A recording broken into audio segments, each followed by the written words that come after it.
bem, galerinha? Já voltamos, foi só um break rapidinho e agora vamos trabalhar artigo 13, parte 2. Aqui no artigo 13, parte 2, aqui também vai ser uma aulinha bem rápida, é porque eu quero trabalhar com vocês agora, de maneira particularizada, nexo causal, certinho? Então, na parte 1, trabalhamos o crime, né? Fato típico, ilícito e culpável. Na parte 2, quero trabalhar um pouquinho com vocês nexo causal, só nexo causal de maneira isolada. E aí sim, na parte 3, nós vamos ver as causas de rompimento do nexo causal. Nós vamos ver que essas causas de rompimento do nexo causal, elas podem ser causas relativamente independentes e causas absolutamente independentes. E tanto faz. Sendo relativamente dependente ou absolutamente independente, elas podem ser o quê? Antecedentes, concomitantes ou supervenientes à conduta do agente, ok? Então agora vamos trabalhar de maneira isolada nexo causal, algumas considerações e já vamos então para a parte 3 e finalizar a análise dos 2 parágrafos do artigo 13. Nexo causal, galerinha. Então, ó, ao levarmos em consideração a teoria da equivalência dos antecedentes causais. O que é isso, professora? Teoria da equivalência dos antecedentes causais. Significa nós fazermos a seguinte análise. Olha só, aqui nós temos conduta, aqui nós temos resultado. Aqui eu tenho conduta, disparos efetuados, ok? Aqui eu tenho resultado, morte. Esse resultado, morte, artigo 121 do Código Penal, homicídio. Então, olha só, para que o agente que praticou esta conduta de efetuar os disparos responda pelo resultado morte, é necessário o quê? Que haja uma ligação direta entre a conduta praticada e o resultado produzido. É necessário que não haja o quê? Rompimento do nexo causal. Então, a conta que nós vamos fazer é disparos efetuados, vítima atingida, vítima socorrida, né? E no hospital, procedimento cirúrgico realizado, vítima morre, não resiste aos ferimentos e morre. Então, veja bem, tem uma ligação direta entre a conduta e o resultado morte. Isso aqui é teoria da equivalência dos antecedentes causais. Disparos efetuados, vítima atingida, vítima socorrida, procedimento cirúrgico realizado, mas a vítima não resistiu, ok?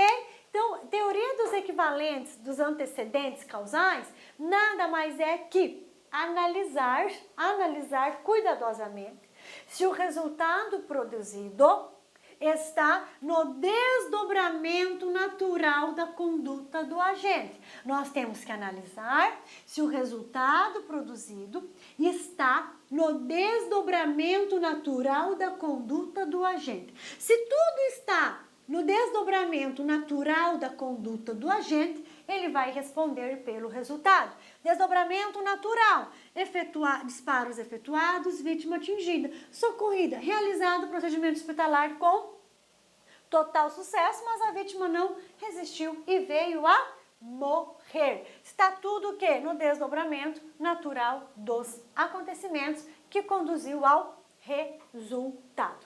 Agora, olha só, vítima socorrida, disparos efetuados, vítima atingida, socorrida pelo SAMU. Socorrida pelo SAMU. Antes que o SAMU chegue ao hospital, essa ambulância capota, pega fogo e a vítima morre. Pergunta-se, o capotamento de uma ambulância antes de chegar ao hospital com a vítima socorrida está no desdobramento natural dos acontecimentos? Não, não está. Então, esse capotamento da ambulância é uma causa o quê? Que rompe o nexo causal. Então, o que deu causa ao resultado morte não foram os disparos, não foram os disparos, foi o capotamento. Mas, professora, não fosse os disparos, a vítima não seria socorrida e não entraria na ambulância, a ambulância não capotaria e ela não morreria. Sim, eu concordo com esse raciocínio, mas há de concordarmos também que esse capotamento é o que fala o artigo 13, parágrafo 1º.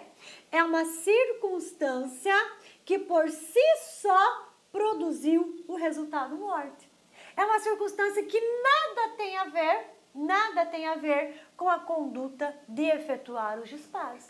Sendo assim, quem efetuou os disparos responde por homicídio tentado e não pelo resultado morte.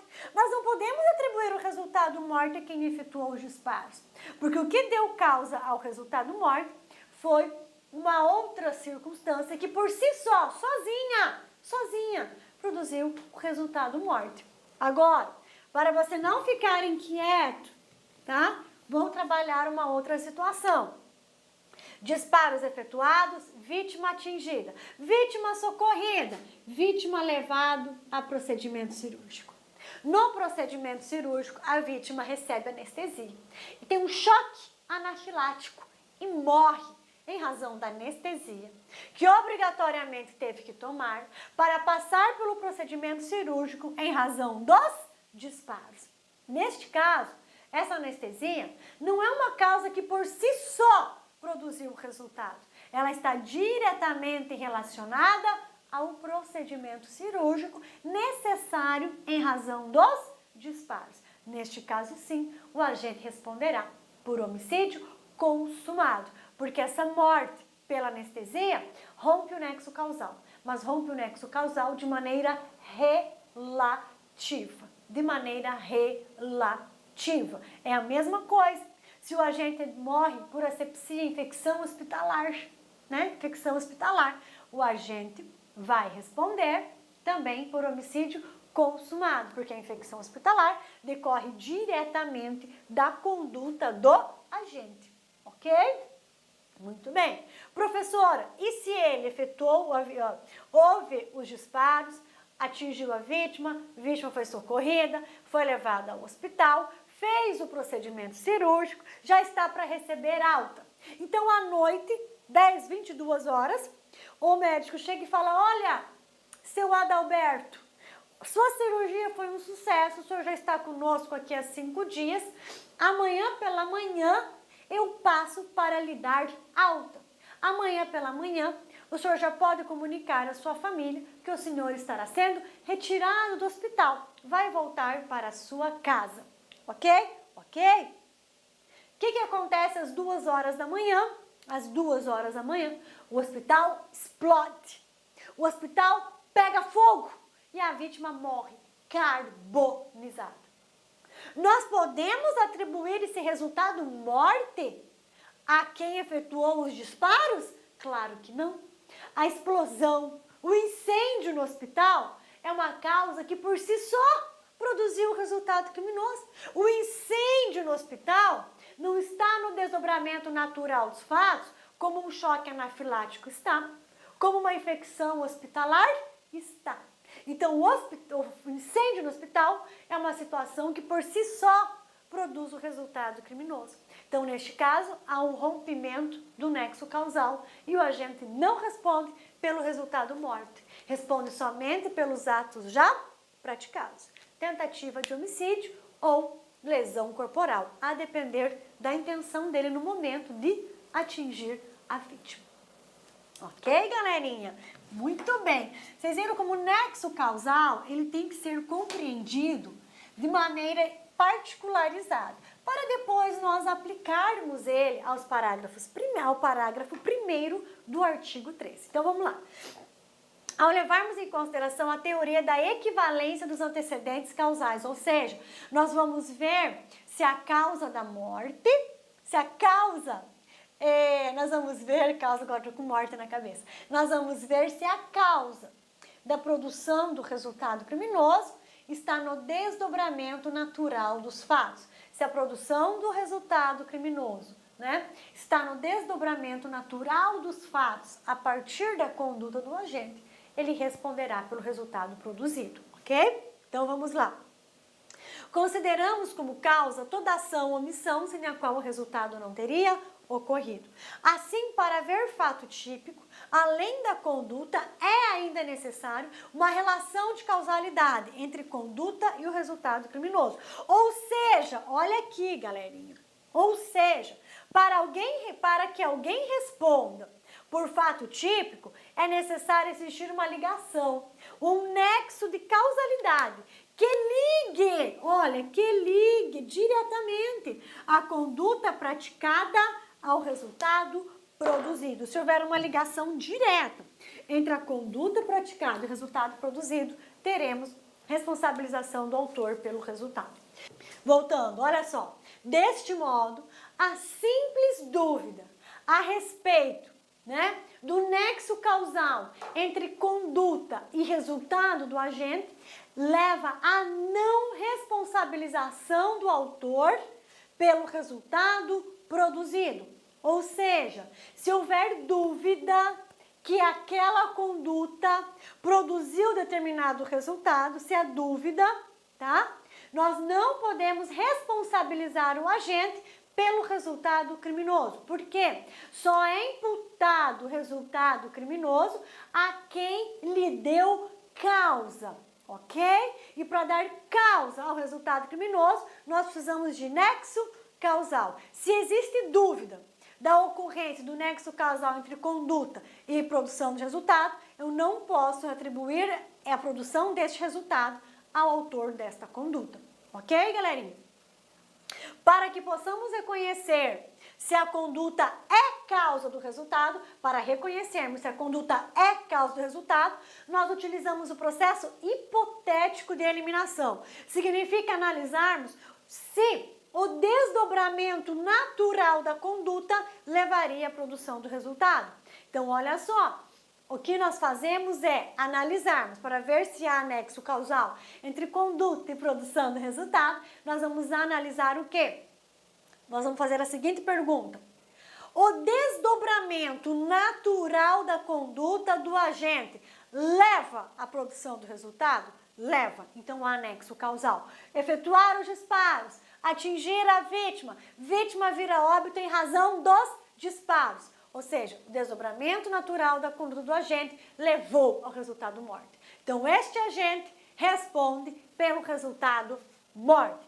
Se algo fugir do desdobramento natural da conduta do agente e esse algo produzir o resultado criminoso, né?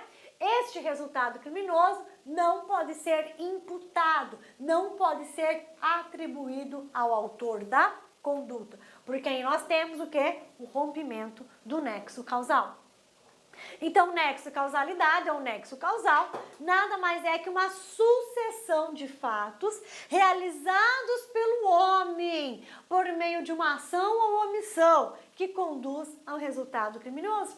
Então, o nexo causal nada mais é que uma sucessão de fatos, né, praticados pelo homem por meio de uma ação ou omissão que diretamente conduz ao resultado criminoso. Exemplo, no homicídio por arma de fogo, o nexo de causalidade entre a ação e a morte, entre a ação de efetuar os disparos e o resultado morte, é o disparo da referida arma. Não fosse o disparo à vítima, ela não viria a morrer e nós não teríamos o homicídio. Então aqui eu tenho o quê? O desdobramento natural da conduta do agente que leva ao resultado morte. Este agente aqui responde pelo homicídio. Porém, há casos em que o nexo causal é rompido, o nexo causal é quebrado, por situações que não estão no desdobramento natural da conduta do agente, que rompem o nexo causal e por si só produzem o resultado. Então, há situações que não estão no desdobramento natural da conduta do agente. E são essas situações que surgem, né, ao lado da conduta do agente, dando causa à produção do resultado. Lembram aquele primeiro exemplo que eu fiz? Exemplo que eu dei aqui para vocês? Eu efetuo 3 disparos contra o meu desafeto. Deixo o meu desafeto no chão, dando ele por morto. Minutos depois, chega até o local onde a vítima está estirada no chão, um outro desafeto seu. Quando esse outro desafeto chega, a vítima pede socorro. Ele fala, então você está vivo? Ele fala, estou, por favor, me ajude. Imediatamente, ao invés de ajudar a vítima, ele pega um pedaço de madeira e desfere vários golpes contra a cabeça da vítima, esmagando-a. E a vítima vem a óbito. Mas a vítima vem a óbito não em razão dos disparos que eu efetuei, em razão de uma outra causa, absolutamente independente da minha conduta de ter efetuado os disparos. Essa outra causa que rompe o nexo causal é o quê? As pauladas na cabeça da vítima. E essa causa que rompe o nexo causal, pauladas na cabeça da vítima, é que produz o resultado morte. Quem responde pelo resultado morte é aquele que efetuou as pauladas. E aquele que efetuou os disparos responde por homicídio tentado. Aqui eu tenho um exemplo. Tício, após discussão, desfere 2 tiros na altura do tórax contra seu colega Mévio, o qual, por curiosidade, já estava jurado de morte por Romeu, que ao ver seu inimigo atingido, lhe ataca com golpes na cabeça, o qual vem a falecer por traumatismo craniano, e não pelos disparos de arma de fogo. Veja bem, não há que se falar em nexo causal entre a conduta de Tício e o resultado morte de Mévio, pois houve o rompimento deste nexo entre a conduta de atingir a vítima com arma de fogo e o resultado morte. Rompeu o nexo causal, pois a morte não foi em decorrência dos disparos, mas sim de traumas no crânio causados por Romeu. Então, entre a conduta de Tício e o resultado morte de Mévio, houve uma quebra no nexo causal. Quebra do nexo causal gerada pela conduta de Romeu. Então, neste caso, Tício não responde pelo resultado morte, mas apenas pelos atos até então praticados. Então, quais foram os atos até então praticados por Tício? Homicídio tentado. Romeu deu causa direta à morte da vítima, então responderá pelo resultado homicídio consumado. Entre a conduta de Romeu de dar as pauladas e o resultado morte, não houve nexo causal, Romeu responde pelo resultado morte. Assim, não havendo relação de causalidade entre a conduta do agente e a morte da vítima, não há como responsabilizá-lo pelo resultado. Ou seja, a consequência legal, galerinha, eu coloquei isso em outra cor, porque é de extrema importância nós sabermos as consequências legais do rompimento do nexo causal, ok? Ou seja, a consequência legal do rompimento do nexo causal é a não responsabilização do agente pelo resultado. Então, a consequência legal do rompimento do nexo causal é a não responsabilização do agente pelo resultado criminoso. Ou seja, o agente não responde pelo resultado produzido, mas apenas pelos atos até então praticados.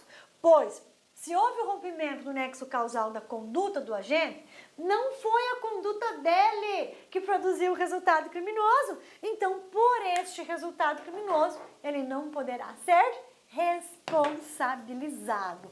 Ok? Muito, muito legal.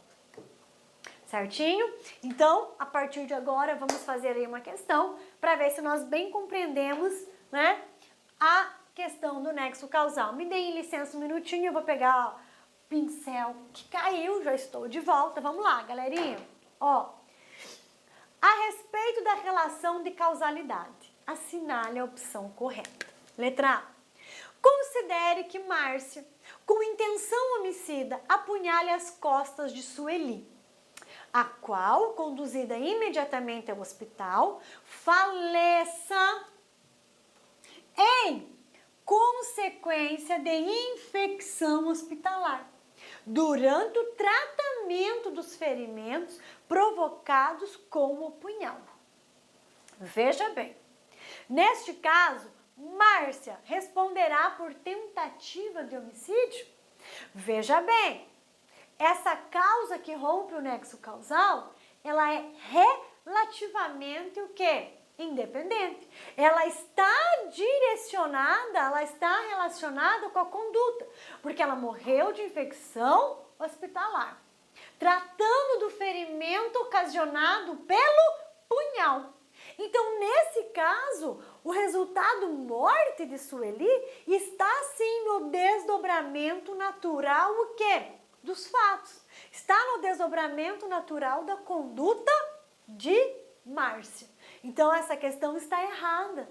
Se a morte se deu em razão dessa infecção hospitalar no decorrer do tratamento no decorrer do tratamento dos ferimentos causados pelo punhal, é uma causa relativamente independente que está relacionada sim com a conduta de Márcia. Então, Márcia não responde por homicídio tentado. Márcia deve responder por homicídio consumado. É a mesma coisa se Sueli tivesse morrido de choque anafilático, ok? Então, está errada. Aqui Márcia responde por homicídio consumado. B. O nexo causal consiste em mera constatação acerca da existência de relação entre a conduta e o resultado. É isso mesmo. Tendendo a sua verificação apenas às leis da física, causa e resultado. Mais especificamente, da causa e do efeito. Causa e efeito. Causa e resultado. Efetua o disparo, morre em decorrência do disparo. Razão pela qual a sua aferição independe de qualquer apreciação jurídica, como a verificação da existência de dolo ou culpa por parte do agente. Perfeita essa questão. Essa é a questão correta, é a letra B. A letra B está super correta. A letra B está falando, olha, a relação de causalidade é uma situação de causa e efeito. Para você analisar se há ou não relação de causalidade entre conduta e resultado produzido, isso independe de uma apreciação, de um olhar jurídico, se essa conduta é dolosa ou se essa conduta é culposa. Quando nós vamos analisar o nexo de causalidade, pouco importa se a conduta é dolosa ou se a conduta é culposa. Nós vamos analisar se a conduta é dolosa ou se a conduta é culposa para fins do quê? De responsabilização. Ok?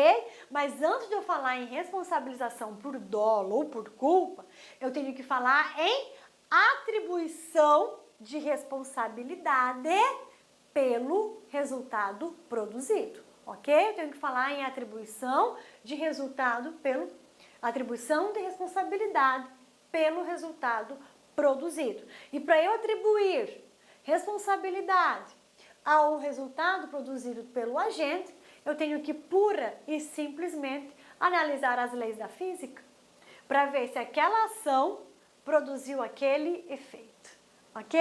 Então a letra B está corretíssima. Letra C. Suponha que Jean, pretendendo matar seu desafeto Rui, tenha lhe desferido 2 tiros, que apesar de atingirem a vítima, não tenham sido causa da morte de Rui, que faleceu em decorrência do fato de ter ingerido veneno de forma voluntária 10 minutos antes dos disparos. Nesse caso, Jean não responderá por nenhuma conduta típica. Errado. Jean responderá por homicídio tentado. Por quê? Porque no momento em que Jean efetuou os disparos contra Rui, Rui estava vivo, ok? E ele só não produziu o resultado morte por uma circunstância alheia que impediu Jean. Que circunstância alheia foi essa? Rui, 10 minutos antes, ter ingerido veneno. Qual seria, professor, uma situação em que Jean não responderia por crime algum? Se Jean tivesse atingido Rui depois do efeito do veneno. Imagine que Rui bebeu o veneno, sentou na cadeira da sua varanda. Estava morto, ok? Jean, sem saber que ele estava morto, efetua os disparos.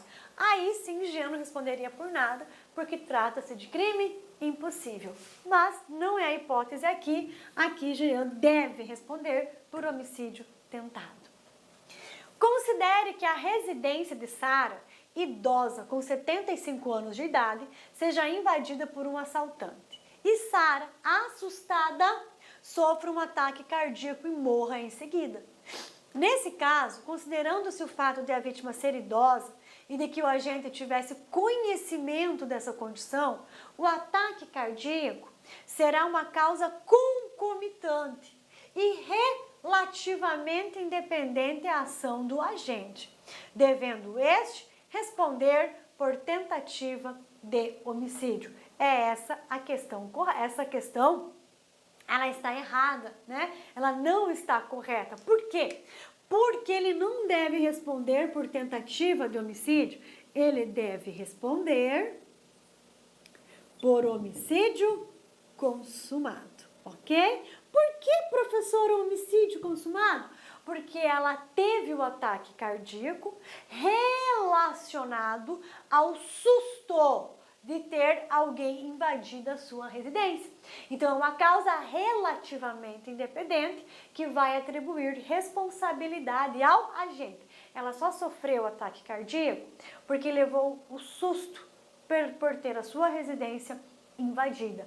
Então, ao autor invadir a residência dela, sabendo que tratava-se de uma senhora idosa, ele correu o risco de produzir esse resultado morte, ok? Então, aqui está errado, ele não responde por homicídio tentado, ele responde por homicídio consumado. Essa é uma causa relativamente independente, concomitante, ok? Porque ocorreu ao mesmo tempo. Na verdade, isso aqui é uma concausa. É uma causa paralela que concorreu à causa principal. Qual foi a causa principal? Morte por ataque cardíaco. Agora, qual foi a causa paralela, a concausa que concorreu para o ataque cardíaco? A invasão de sua residência. Então, ele responde pelo resultado morte. Letra E. Suponha que Mara, com intenção homicida, desfira 2 tiros em Fábio e que, por má pontaria, acerte apenas o braço da vítima, a qual, conduzida ao hospital, faleça em consequência de um desabamento. Nesse caso, Mara deverá responder por homicídio doloso consumado? Claro que não. O desabamento é uma causa absolutamente independente da conduta de Mara. É a mesma causa, mesma situação da explosão no hospital. Então, neste caso, Mara responderá por homicídio tentado e não por homicídio consumado, ok? Ficamos com a letra correta, sendo a letra B. Vocês viram que bacana? Que por meio desse exercício, nós conseguimos fazer uma análise ampla de rompimento de nexo causal e suas consequências. Próxima aula trabalharemos diretamente, já vamos fechar o artigo 13, trabalharemos diretamente, tá? As concausas relativas e absolutas, né? Relativamente independente e absolutamente independente. Tanto as relativas quanto as absolutamente independentes, elas podem ser antecedentes, concomitantes ou supervenientes à causa principal, ok? E o meu desejo para vocês é resista, né? Força, ânimo, fé, coragem e resista até o fim, porque você sairá vitorioso desta luta. Ok, galerinha? Muito obrigado pela companhia. Avaliem a nossa aula, por gentileza. E até o próximo e último bloco do artigo 13. Para aí sim, caminharmos para o 14, para o 15, para o 16, para o 17, para o 18 e aí vai. Ok? Forte abraço e até mais. Olá, meus amigos, minhas amigas, e aí, gostou da aula do professor? Professor top de linha, não é isso? Meus amigos, minhas amigas, eu sou o professor Luiz Antônio de Carvalho, estou aqui para fazer um grande convite para você experimentar o nosso super curso básico da Polícia Civil de Mato Grosso do Sul para o cargo de agente, que atende tanto, claro, investigador e escrivão. Este nosso curso super básicos, tem mais de 260 videoaulas nesse padrão da aula que você assistiu, somente professores top de linha, por apenas 10 mensalidades aí, 10 mensalidades de R$15, você terá 100 dias de acesso, poderá assistir quantas vezes quiser e na hora que desejar. Tá certo? Gostou? Quer assistir mais aulas? Quer fazer o nosso curso completo? Mais de 260 videoaulas por apenas 10 mensalidades aí de R$15. Tá certo, meus amigos? amigos, ó, papo sério com vocês, melhor custo-benefício da internet você encontra aqui no LAC. Forte abraço, fique com Deus e espero vocês. Opa, já ia esquecendo, você quer baixar o material de apoio dessa videoaula? Então clique aqui embaixo, você poderá fazer o download gratuitamente dessa grande videoaula de nossos professores. Tchau, fui, espero vocês.